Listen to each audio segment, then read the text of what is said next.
Y vamos a hablar un poquito de economía y la economía real que tiene que ver con el empleo, lo que cuestan los pesos, cambiar los cheques. La economía que vive el industrial, por ejemplo, que él vende un producto terminado en su industria a un comercio y le pagan a 60 días.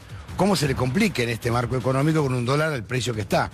Por eso estamos con Daniel Aguilar. Bienvenido, ¿eh? Muy bien planteado, bienvenido. Muchísimas gracias por la invitación. Capo, el tema es, muchos hablan por el dólar, la macroeconomía, uno escucha a ministros que no entiende, el común no los entiende.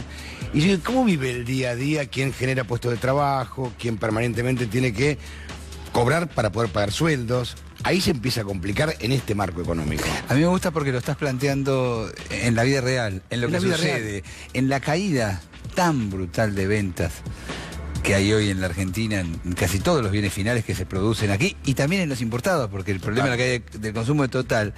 Lo que está sucediendo es que para generar una venta, intentás a lo mejor decirle a un cliente, y digo intentás porque lo digo desde el lugar de que yo tengo mi fábrica, y esto te lo cuento como empresario, además de como dirigente. Total. Y entonces vos intentás decirle, mira, tomate 90, 120 días, dame un cheque. Y uno iba con ese cheque, a lo mejor hace unos meses, una tasa que no es razonable tampoco, pero al 24 o 25% se cambiaba para pagar salarios, para pagar cargas sociales. Hoy vas al banco con ese cheque. Claro, no, ni que hablar, pero digo, se pierde toda la rentabilidad hoy, porque hoy vas al banco y lo cambias al 42, 43, 45%. Ni hablemos de una cueva. 100%. Ni hablemos de una cueva. No. Hablémonos. Entonces, en este contexto, esta suba de tasas es tremenda para los sectores productivos, pero es tremenda de verdad, es casi tan fuerte como la suba del dólar. Sobre todo en un contexto donde necesitas generar alguna venta por mínima que sea, y cuando vos encontrás noticias como las de ayer, que en el segundo semestre aumenta casi todo, y a mí me da, más allá de mi optimismo, objetivamente lo que va a suceder es que se va a seguir cayendo al mercado interno. Pero parece que la consecuencia de esto es nefasta, porque los países que crecen no crecieron con el campo. Los países que crecieron y se desarrollaron después de 1930 no fue vendiendo grano, fue industrializando. Si no, vamos a ser el granero del mundo, y ya no existe más el granero del mundo, porque hacemos lo mismo que Estados Unidos, lo mismo que Rusia, no existe más. Entonces, si no se apuesta a esto, es imposible. Pues es que yo creo que inclusive hay una concepción de parte del gobierno vieja, antigua, esto atrasa 100 años. Medidas como querer sacarle los derechos al cuero y exportarlos en estado salado como en la época de Rosas. Bueno, pero, disparate. ¿Qué te quiero decir con esto? Es un disparate. Primero que la teoría del derrame no funciona en ningún lado, esto de que al campo le va bien, derrama, y la sociedad, esto es mentira. Pero mentira vieja. Es mentira en todos los lugares del mundo. Se crece, se redistribuye si vos tenés un proceso de industrialización. Ahora, todas las medidas que se están tomando, absolutamente todas, vos fíjate, tenemos un problema de falta de dólar en el país. No tenemos más retenciones y ni se maneja la posibilidad de volver a ponerle retenciones a los granos. Se les permite liquidar afuera. Permite liquidar afuera. O sea, no tenés obligación de traer ese dinero nunca a la Argentina. Entonces, acá hay un proyecto que claramente apunta a la primarización de la economía y a conseguir salarios bajos, ¿cómo? Con este ejército de reserva que vamos a generar las pymes argentinas si siguen estas políticas. Entonces sí, las grandes empresas van a poder concretar ese proyecto que tuvieron de tener salarios como en México o como en Brasil, que lo vienen diciendo hace más de 6 años, que vienen planteando que hay que tener ese esquema de salario. Esa competitividad vía ajuste de salario, al 80% de las pymes argentinas que vivimos del mercado interno, no funde. Por eso no nos cierra un esquema de negociación a la baja de las paritarias, de reducción del mercado interno, de esta locura de la suba de importación en los niveles que se dio. Pero lo negó Duhovne, yo me quedé helado. Yo vi la interpelación en el Senado y me quedé helado y dice, no nos importa nada. Yo me quedé helado. Vos sabés que no... La irrealidad que vive es algo que me llama la atención. No, pero además crean y se trabaja sobre la sociedad instalando cosas que vos con los papeles, a mí me han dicho, reunido con el gobierno, con los papeles en la mano de los despachos de aduana y la suma de importaciones que tenía mi sector, que no podía hacer. Yo tenía los despachos de aduana y él tenía la palabra. Entonces, en ese punto la discusión... Mirá, no, pero además, si yo te digo que el primer año las importaciones de marroquinería aumentaron el 43,8%, aumentaron el 43,8% porque son los números que nos dan los despachos de aduana, ¿ok? El segundo año, casi un 40%. Hoy llevamos un 50% arriba. Todo eso, y ojo, porque también instalaron esta disputa permanente de sentido común de que la frontera estaba cerrada. Así no se podía seguir. Bueno, eso era mentira. En mi sector había 420 importadores que fabricaban e importaban en un esquema de administración de comercio exterior. ¿Sabes cuánto tengo hoy? 1.470 importadores. Entonces, digamos, se hizo una apertura hasta boba, una apertura vieja, algo que no existe hoy en el mundo en los países desarrollados. Yo creo que nosotros estamos tomando políticas viejas, políticas de los 90 en un mundo que no es el de los 90. Entonces, claramente estamos preocupados y eso te explica los 75.000 despidos del sector industrial, la pérdida de 12.000 puestos de trabajo solamente en la cadena de valor del cuero, 35.000 en textil, 30.000 en metalúrgicos. Digo, estas son las consecuencias de un proyecto político que no apunta ni a la industria ni a la redistribución del ingreso, claramente. Lo que pasa es que a mí me llama también la atención que este grupo es admirador de Trump y de Estados Unidos, y Estados Unidos es lo opuesto a lo que están haciendo acá. Si pueden imitar aunque sea lo que hizo Trump. Claro. Aunque se lo imiten un poquitito. Bueno, cerró las fronteras. Bueno, decidió proteger sus industrias y su mercado interno. Después discutiremos otras cosas de Trump. Sí, pero la cuestión, y después discutir si querés todo lo que quiera. Pero a ver, decidió proteger a sus industrias. Y estoy usando a propósito la palabra proteger, porque cuando nos escuchan los del gobierno, a muchos empresarios pymes decir la palabra proteger, nos están diciendo que es una mala palabra vieja que no se usa en el mundo. Mentira. ¿Sabes cuál es la diferencia? Vos sos empresarios, son financistas. Entonces hay una gran diferencia. Sí, pero disputamos palabras todo el tiempo, disputamos sentido común, y parece que decir proteger a la industria, proteccionismo, está mal. Esa palabra la utilizan en Estados Unidos y en los países europeos que protegen a sus industrias. Ahora, ¿por qué tenemos que tener destino nosotros de no proteger a nuestras industrias y de decir que si hablamos de proteccionismo somos viejos? No, los viejos son ellos porque el mundo cambió. Claro que cambió. No lo están entendiendo los funcionarios. Y el gran problema que tenés después es un problema en lo social, porque cuando después vienen las crisis, los cortes de calle, los problemas y demás, nos estamos encontrando con que esa es la consecuencia de no tener trabajo, de haber hecho este tipo de políticas.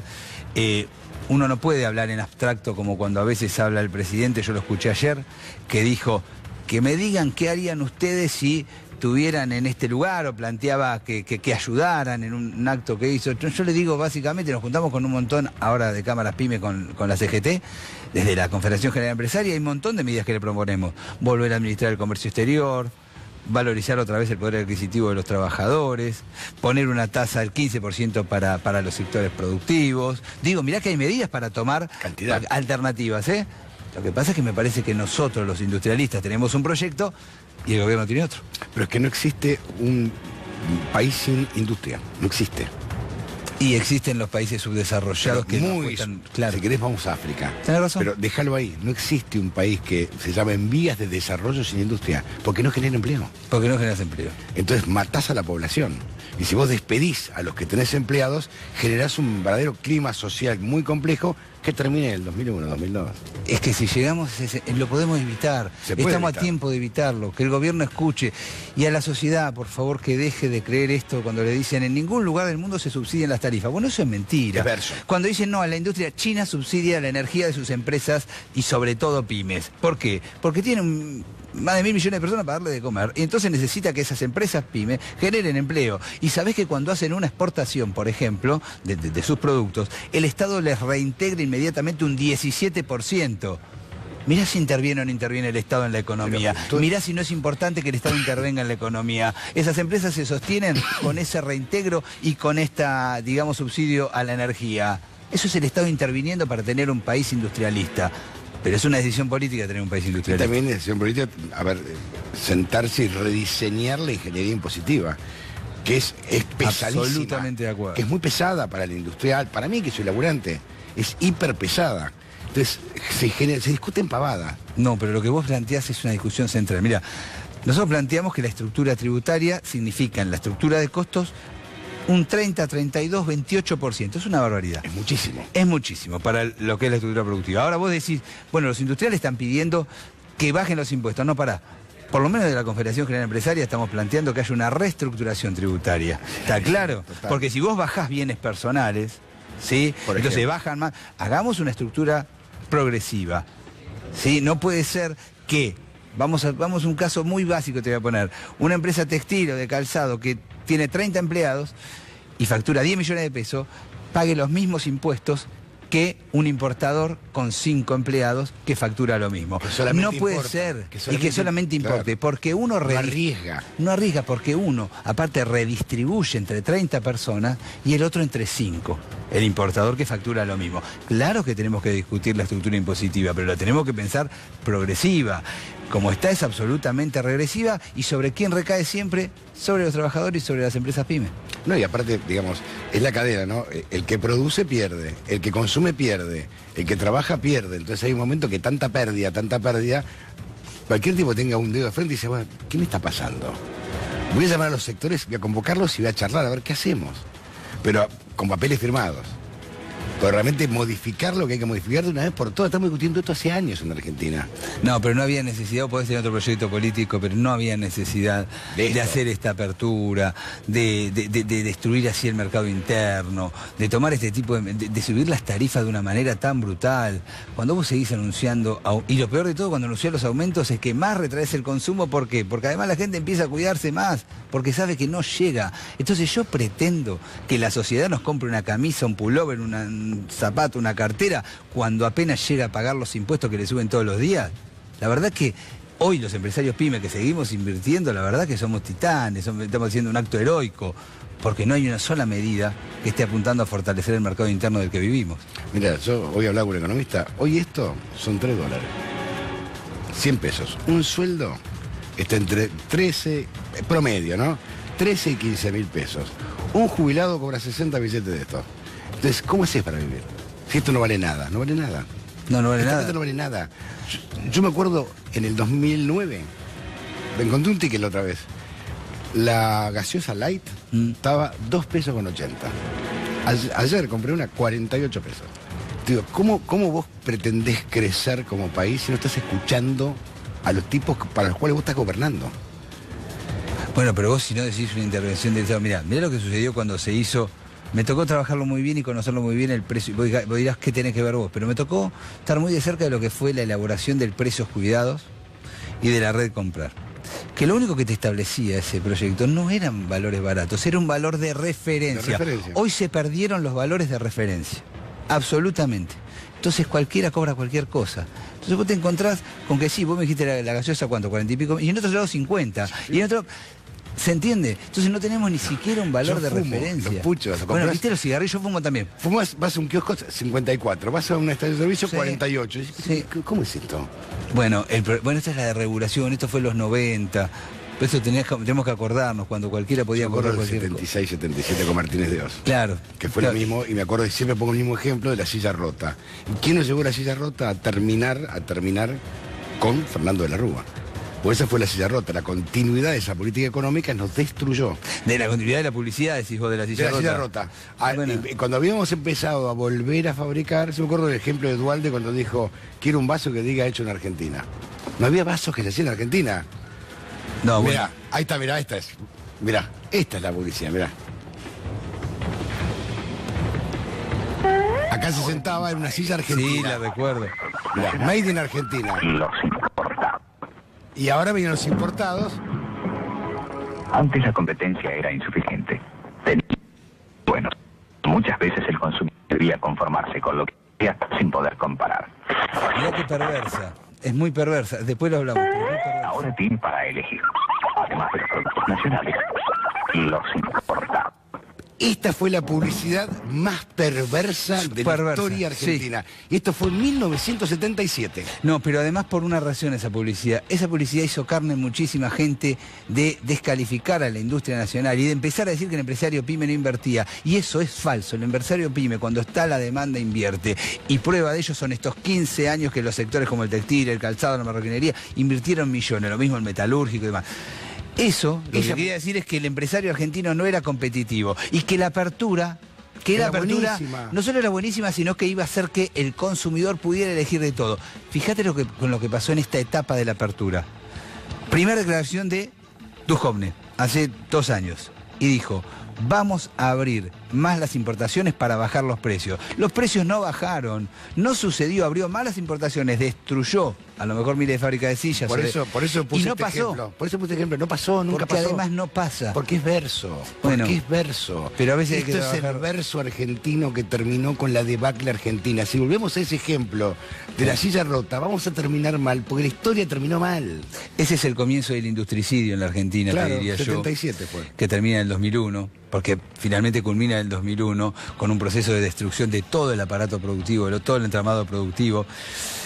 Y la verdad que ver publicidades como esas duele por lo que generó en la sociedad, sobre todo en la época. Ojalá que la sociedad entienda que sin industria, sin producción, sin trabajo, sin empresas pymes en los barrios que dinamizan la economía y demás, digo, No hay manera de salir. no hay manera de salir adelante. No hay forma. Porque cuando vos te encontrás que en un barrio, cantidad de chicos que empezamos a ver de vuelta, andá a Loma del Mirador donde están las fábricas de calzado, y vos no veías a las 2 de la tarde, a las 11 de la mañana, pibes tomando cerveza en los kioscos. No. Y hoy los empezás a ver de vuelta. Sí, señor. Entonces yo veía, pasaba a las 6 de la tarde y los pibes estaban tomando cerveza cuando salían de las fábricas, de los talleres. Esto hoy vuelve a pasar a la mañana. Este es el peor escenario para el tema inseguridad, es el peor escenario para una sociedad que sea más equitativa. 300 fábricas de calzado que se perdieron, 70 fábricas del sector nuestro. Digo, todo este tipo de políticas tiene este tipo de consecuencias. Ojalá que el gobierno lo entienda, porque todavía está a tiempo. Yo creo que tiene un proyecto político que nada tiene que ver con la industria, con la producción, con el trabajo y con la redistribución del ingreso. Mira, cuando yo era chico, vivía en Hurlingham, estaba a 4 cuadras de la fábrica Goodyear. Sí, la conozco. Bueno, la fábrica Goodyear sonaba la sirena a las 7:30 de la mañana y a Sí. las 6 de la tarde. Y sabíamos la hora por la sirena fábrica Goodyear. Estaba la torre enorme. La torre enorme. Cerró. Sí. Cuando tomabas el tren de Hurlingham a Palermo Retiro para ir al colegio, estaba lleno de operarios. Lleno. Te hablo 72, 73, 74, 75. Lleno de operarios. Lleno. En los 90 no había nadie. Nadie. No había fábrica. Uno pasa de ver el parque ahí ahora, es increíble. Porque muchas industrias no se recuperaron. En estos 15 años apenas hubo una incipiente recuperación industrial de algunos sectores. Nosotros teníamos que empezar a discutir la etapa del desarrollo ahora, la de cómo se forman los precios, la competitividad. Hoy directamente te dicen que si no sos competitivo, reconvertite, hacete importador. ¿Qué? No, discutamos la competitividad produciendo en la Argentina, Hablame la señores. verdad. Esta es la discusión que tenemos que dar de la competitividad. Bueno, yo la verdad que no me planteo que todos los fabricantes de calzado, textil, marroquinería, metalúrgico pongan cervecería artesanales. No es un proyecto de país que alcance para todos, claramente. Muchísimas gracias. No, gracias a vos. Genio. Está muy bien.